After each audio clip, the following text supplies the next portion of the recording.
What's up, DNA gang? Y'all, another name. How y'all doing today, man? Today we got 3 True Neighbors horror stories. I wanted to watch this one because I'm watching Fear Thy Neighbor, and man, we've seen some crazy going crazy. stories. So hey, if you ready, I'm ready. Y'all ready? I'm ready. Cue the intro. Yeah.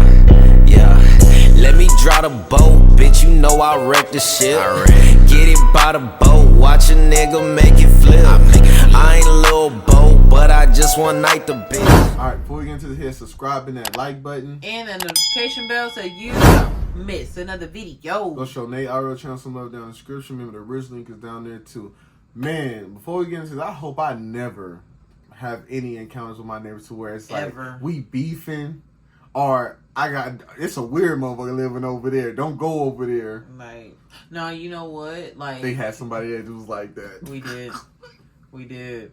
It was like everybody said the old man that used to live in the house like diagonal from here. Mm-hmm. Everybody was like, "Don't go to his house. Like he like unalive kids. like he do not like kids." What? So all the kids stayed away from his house because it was just always so like dark and like it just seemed so like gloomy over there. We never saw him. Nothing like that. Maybe he just was a shut-in and like watching TV in the dark. We never saw this man. So everybody stayed away from his house. Hell no. I never seen nobody come in or out of that house.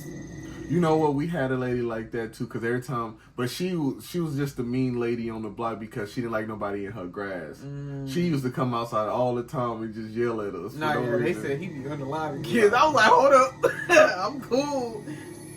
Some go over there, staying there. Right, you have it. I'm currently in a predicament. Quite frankly, I don't know what to do. I'll start from the beginning. 5 years ago, my next-door neighbor Charlie, or Charles as we call him, informed us of his 14-year-old son's disappearance. He reported it to the police, it was on the news, it was everywhere. Me and my wife felt absolutely awful. I know that's why your parents say come straight home. Offered to help them out in any way. I didn't always come straight home. As the years passed with no word of their son, we assumed they eventually came to terms with it and realized the worst had probably happened. Me and my wife never had the nerve to ask if the body ever turned up. Occasionally, Charles and his wife would invite me and my wife over for a barbecue during the warmer months. We noticed neither of the two were ever the same since their son had gone missing. Charles' wife, Kathy, was always quieter and more reserved, and Charles just seemed more awkward and nervous, both understandable to a certain extent. Fast forward a couple of years later to just last week. Charles came over to me when I was taking out the garbage and asked to borrow a shovel. Without hesitation, I ran to get him my best shovel. No, they didn't do that to him why he needed Not it. bad night. Right. He thanked me and said he just had to do some work in his backyard and he'd get it back to me by tomorrow. He then disappeared into his backyard. I went inside, and when I was by one of my upstairs windows that has a clear view into Charlie's backyard, I could see he was digging out a really big hole in the ground. Oh, God. He seemed to be struggling a bit. He's 56 after all. I figured I'd go grab my second shovel and help him out. As I entered his backyard and called his name, he looked up from what he was doing, dropped my shovel, and hurried over to me, saying, No, it's okay, Tim, I got it. Please, just leave. I said, what's wrong with you? It's not a big deal. Mainly because of his bizarre reaction. I mean, she was in that hole. Not allow you to use that shovel in my backyard, and then pointed to the gate as if I were a dog. I was so taken aback by how he was acting that I just left without saying another word. Why are you being so helpful? I went upstairs to spy on him through the window. He was digging the hole for at least another half hour. When it finally looked like he was done, he started looking around, like up high at neighboring houses as if to check and make sure nobody was watching. And then, before I could think to hide, he spotted me at my window. Of course he did. All I could do at that point was casually walk away. He's up to something, and I wanted to find out why. Why do you care? I continued to look in his backyard every so often, but he wasn't digging anymore. I figured he knew I was watching now and would wait until it was dark out. And I was exactly right. At 1:30 in the morning, I heard the sound of a... Nigga, why is you still up watching this dude? Go to bed. You ain't got no life. You're like, nah, this shit is something going on. And I got my soda, I got my diaper on, got my chips. Go home. I mean, go home. He already at home, dummy. Go to sleep. From my window now.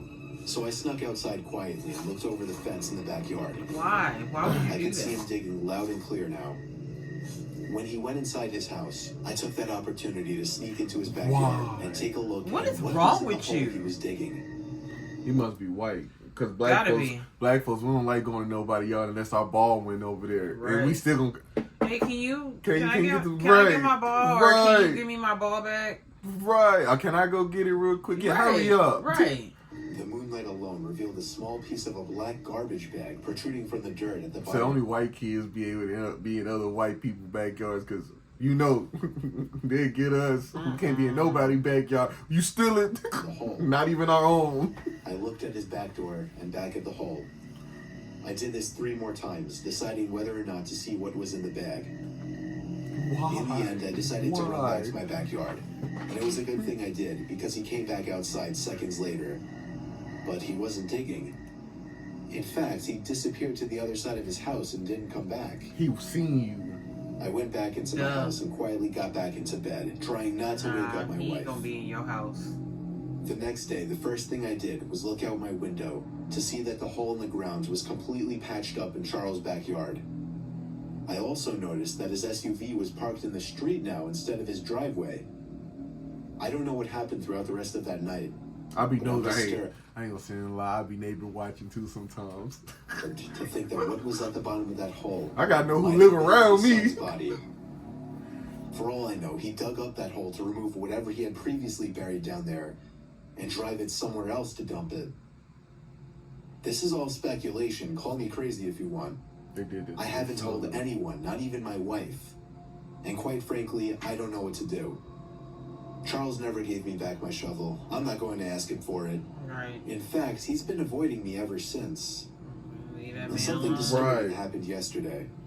I, by coincidence, happened to look out my window across to Charlie's house and caught him standing at one of his windows looking into mine. When he saw me, he shut his blinds, and that was in the middle of the day. I have no idea what to do, but I'm honestly terrified. Fuck that. Yeah, that's a big fear of mine.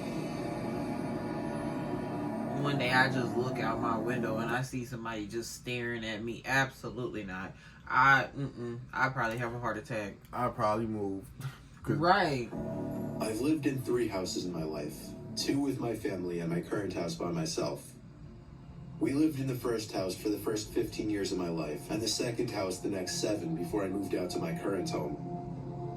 This experience happened in my first home when I was 15, within the last few months of my family living in that house. I don't remember my family ever being really friendly with the neighbors. In fact, there were 2 kids living next door with their dad that me and my brother had only talked to maybe once or twice our entire lives. As bizarre as that is. Though we did know the next door neighbor kids, I mean, we literally lived there our entire life, and I've spoken to that kid probably once or twice my whole entire life. That is crazy. Oh wow. I didn't talk to a lot of my next door neighbors, but I did talk to kids in the neighborhood. But my next door neighbor, no. That's crazy because we had friends down the street. In that little around the corner, in that little cul-de-sac area, we had one right next. I had one right next door, and then I had one like 2 houses down. Both of their names. Yeah, but he right. Sometimes, and then even around the corner. One day, me and my brother, who was 5 years younger than me, were outside playing basketball in the driveway. That was when one of the 2 boys next door, Todd, came outside and walked over to us, initiating a conversation. I don't remember what we said to each other, quote for quote. But I remember the first thing that he asked us was if it was true that we were moving. As the older brother, I did most, if not all, of the talking. Todd was probably the same age as me. I never actually asked. By the end of the conversation, he invited me to come with he and his brother to shoot BB guns by the river in the woods down the road the next day. I agreed since it was the weekend and I didn't have anything going on anyway. My little brother asked if he could wasn't allowed to play with BB guns, paint guns, the assumption that he was automatically invited as Nerf well. guns, none. Todd said yeah and then walked away. I'm going crazy as an adult though. Late the next day, around an hour before dusk, Eric and Todd rang the doorbell. We were quick to answer the door because our parents didn't know that we were going out to shoot BB guns. Truthfully, I think my dad let my brother play. Walking down the sidewalks with Todd and Eric decked out in camo. I didn't have toy guns. No Nerf BB guns was really strange. The level of seriousness these two clearly had in this was really weird to me and my brother, and we kept meeting eyes, holding in our laughter a couple of times because of it. We got to the woods having spoken very few words. I can already tell these two were kids of few words. Maybe I ain't going to the woods with nobody until that point. Todd dropped the duffel bag onto the ground. At least not anymore. I don't even think I like the woods. Until that point. Todd dropped the duffel bag onto the ground. I'm a city boy. While Eric aggressively snapped a branch off a tree and threw it into the river. Me and my brother looked at each other again, this time not finding it as funny. Todd pulled out a couple of guns and handed them to me and my brother. And that's when Todd dropped the bomb and told us they were real guns. That's what I was saying. I was thinking that. Gun from the bag and began firing at trees across the river. When I realized he wasn't joking about the guns being real, I was in a mix of anger and confusion. I grabbed the gun from my brother's hands and placed both of them back in the bag. I told them we weren't comfortable with this and had to leave. Eric stopped firing, and they both looked at us with expressions that seemed half angry. Nah, cause fuck that, because that's an easy case of be like, oh, it was self-defense. They had guns and they pointed at us, and who is it? He say, she say. Right. Nah, I don't feel comfortable playing with these guns. The two boys yelled a curse word at us as we were walking away. I always had a feeling these two were bad fucking kids, bitch. Don't call me what you want. I told my can't call me brother not dead. to speak to them anymore for the remainder of our time living there. We told our parents at the dinner table that night that they were really weird kids, but we didn't mention the gun thing. Oh well. Oh, he didn't tell him. He did. I would jump the gun. I woke up that night to a breeze of cold air hitting me in the face. Don't tell me you left your window all the way. I felt. Bro, I keep telling y'all, my dad did not play that shit. Do not unlock or open my windows no matter what. See, and that's the thing though. The way we knew that our windows would be open because we always had our alarm set before we went to sleep. And you can't set your alarm if your windows are open. Ah, fuck that. And something hard press up against the back of my head as I was looking out the window. And somebody behind me going, shh, shh. Go to sleep, Somehow little I piggy. didn't scream or jump. I just stayed calm. No. I was able to understand what was going on surprisingly quickly. I heard Todd's voice in a whisper behind my head. Get up. He told me if I ever told anybody, especially his dad, about the guns or the visit, he would come back and kill me and my entire family. I believe you. I replied in a quiet, shaky voice, okay. He pushed my head with his gun before leaving through my window. Every night thereafter for months, I would catch either Todd or Eric at a certain window of their house, looking into either my or my brother's room. Their behavior became more and more strange as we got closer to the date of our move. Nigga, we don't give a fuck about you like that. A rock was thrown at my window one night at like 1 a.m. Go to I opened my sleep. window and saw Todd aiming a pistol up at the window. And feeling like I was about to die, I dove for the ground, only to hear the two boys crack up in laughter. I heard one of them refer to me as a fucking retard. There were two other instances that week where the two would harass either me or my brother. No wonder they didn't have no friends. Right. They dickish. Ultimately, I couldn't think of a more perfect time for us to have moved and gotten out of there.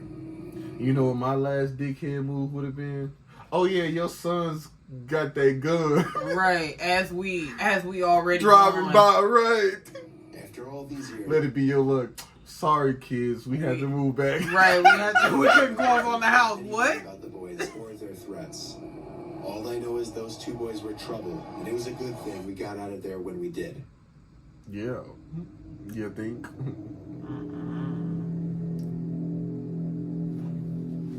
At the time I'm writing this happened 2 weeks ago. I've always hated just about all of my neighbors. I'm fresh out of college and I'm living on my own, but that comes at a price. I'm living in a really shitty area, the only place I can afford a house. So I'm not bound to have the ideal neighbors. Then go get an apartment in a nice area. The neighbors on one side always have their music blasting, while the neighbors on the other side are the creepiest people I've ever met in my life. It's two people living next door. I can do with loud music. I just can't deal with creepiness. Because I kid you not, I rather know you listen to music, then you doing some weird shit on the other side of right. it. And that shit might spill over or something. And now you in my house looking for a chicken sacrifice and shit. Yeah, I don't want no her parts. 60s who's not friendly at all and honestly doesn't seem all there, and a slightly younger woman who has some kind of severe mental disabilities. I have no idea what the relationship is between the two. I would commonly be sitting on my front porch when I'd look over next door and see the older woman holding the younger woman back as she'd be having some kind of freak-out episode. She'd have her arms crossed and she'd quickly rock back and forth while screaming and making noises. Sometimes she'd even look over and point at me and mumble stuff to the other woman. It's quite disturbing, actually. Sometimes I even go inside when I get too uncomfortable. Anyway, it was a night like any other. I had to go to bed early for work in the morning. However, the next-door neighbors were making an unusual amount of noise. I could hear the deranged woman screaming and throwing a fit as the older woman yelled in distress. Call the cops and leave it alone. This went on for about an hour, and I couldn't take it anymore. Leave it alone. I marched over to the house next door and banged on Why? the door. The older woman answered and greeted me with a, "What the hell do you want?" I don't care what y'all say. If I hear something like that, hey, there's a disturbance, and I'm calling as the next door neighbor. Right. I ain't calling it as me. Like, right. Hey, this is such and such on such and Maple Lane. And they not finna fuck up and be like, oh yeah, it was your neighbor right there. No, it was not. Right. I ain't have nothing to do with that. Bill down the street gonna have to take that one on the chin. As I could to keep the noise down. In response, she raised her eyebrows and tilted her head down, clearly annoyed by my request. Can y'all shut the fuck up? Entered the living room, screaming, "How dare you!" repeatedly. That's the what she older heard. woman held her back from approaching me, and then slammed the door in my face. I had no idea what just happened, but I felt like I didn't accomplish what I came there for. Should have just I woke left back it to my alone. bed in defeat. However, I realized they had finally gone silent next door. I was able to get some sleep at last. Well, I woke up, feeling like the night went way too fast. I looked at my clock and saw that it was only 3 in the morning. My head fell back into the pillow in relief. But pretty soon, I thought I could hear something come from downstairs. See, you should have I left got out them of my bed bitches and went over to alone. my door just to make sure I wasn't hearing things. When I didn't hear any other sounds, I went back to bed. Nigga, you ain't gonna check this. Like, hey, you ain't hear that? Hear what? Maybe the window's open. I'm just gonna go back to sleep. It's the wind. I'm just gonna go to Fuck sleep. no. It's a nigga standing in the corner right there. No, nigga, no. I don't play that shit. Only 20 minutes had passed since I'd fallen back asleep. I didn't know what could have woken me up, though. And then I Nigga in the corner. See? I panicked and tried to find my phone on my bedside desk as a source of light. But when I found it, I didn't dare turn the light on. Right. I looked around the Motherfucker gonna be in your face like this. Yeah, no, that, oh my god, I would lose my shit. In silence, trying to find some kind of dark figure in the room. I looked at every corner of the room, and even though it was so dark, I could tell there wasn't anybody standing there. They under the bed. This time I heard where it was coming from. I turned to the edge of my bed and saw a black shadowy circle-like object right at the edge of the wooden wall of my bed. When the light of my phone revealed that black object to be the face of the deranged woman from next door, she screamed like the lunatic she was. She screamed as if she were a vampire in the light. Oh, I thought she was over to I get some screamed as head. well. I screamed as I clumsily ran for the door and tripped. I'm back, coming! looking back to see He the screamed. I scream. We all scream. woman following me. I slammed the bedroom door behind me and ran all the way downstairs, where I locked the door leading to the upstairs. I called the cops as the woman pounded on the door, screaming incomprehensible things. You know what they say about the When crazy the cops ones? showed up, I told them the woman lives next door and that she was mentally insane. The older woman from next door came over after hearing all the commotion and spoke with the cops, pleading with them to let her go. But they insisted they had to take her in for at least the night. One of the officers Nigga, that's burglary, nigga. I'm pressing charges. Girl, Take her to jail. I don't give a damn. Lock her up. Throw away the key. Fuck that. At least give her 3 years, nigga. if I wanted to press charges. Yeah? When she asked this, the older woman gave me the most evil, hateful stare imaginable. I chose not to press charges, but her stare didn't change. Pussy. The officers drove the ill woman away, while the older woman continued to stare at me as she walked back to her house. 5 minutes later, I saw her get in her car and drive away. Don't do nothing to me. I'm These pressing two still charges. live next to me. I'm seriously considering moving out because the creepy woman next He door did say it was 2 weeks ago. makes it clear she despises me. And I've concluded that the mentally ill woman is not only terrifying, but dangerous as well. Yeah. I don't even know how you still sleep there. Shit, he said he broke. You ain't got nowhere to go. Man, fuck that. I'm finding somewhere else to stay. I'm finding somewhere else to sleep. I don't care. Hey, mom, dad, whoever. I am sleeping with you for the next however long it takes. Hey, we'll catch y'all on the next one, man. Peace out. We out of boat, watch a nigga make it flip. I ain't a little boat, but I just one night the bitch.